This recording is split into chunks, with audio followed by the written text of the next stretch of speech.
An update on federal assistance for tornado damage. A new state law takes up illegal immigration, and a famous tree significant to the Osage Nation's history was damaged. This is the KGOU PM News Brief for Wednesday, May 1st. I'm Deborah Shar. President Joe Biden has declared a major disaster exists in Oklahoma, making federal aid available to help recover from the weekend's severe storms. Assistance includes grants for temporary housing and repairs, loans for property loss, and support for debris removal.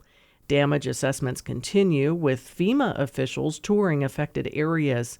State leaders urge Oklahomans to report storm damage at damage.ok.gov so the state can get an accurate estimate of federal funds needed.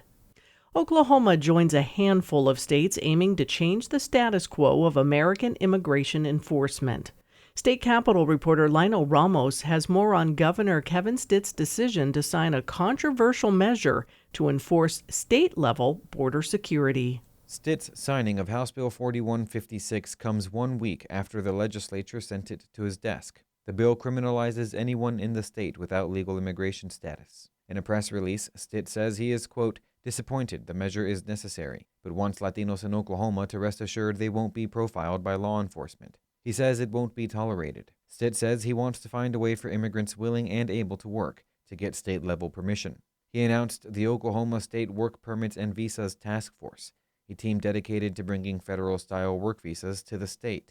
Oklahoma is now among a handful of states that have taken matters of border security into their own hands. The measure takes effect July 1st. I'm Lionel Ramos. The Gender and Equality Center at the University of Oklahoma is closing. State Impact's Beth Wallace reports the move is in response to Governor Kevin Stitt's executive order last year to review and defund diversity, equity, and inclusion programs. According to reporting from the OU Daily, David Surratt, Vice President for Student Affairs and Dean of Students, told student leaders last week the Gender and Equality Center will close after the spring semester. The center focuses on domestic violence prevention, advocacy for victims of gender-based violence, and LGBTQ+ inclusion. OU will instead launch an Office of Advocacy and Education to focus on sexual violence prevention and response. LGBTQ+ services will move to the Office of Student Life, and the office's multicultural programs and services will be renamed Community Engagement. Stitt's order requires a review of higher education DEI positions, departments, procedures, and programs, and prohibits state funding for them. Officials say more changes are likely on the way ahead of the May 31st deadline for OU to sign an attestation of compliance with the order. For State Impact, I'm Beth Wallace. Osage Nation police are investigating a potential act of vandalism to a landmark tree in Pawhuska. Oklahoma Public Media Exchange's Katie Hallam reports on the damage to the $1 million elm. The monument marked the spot where historic oil lease auctions took place that brought wealth to the Osage Nation and changed the course of the tribe's history in the early 20th century. Osage News reports an elm replanted in 2014 was initially believed to be damaged by storms that passed through the tribal headquarters.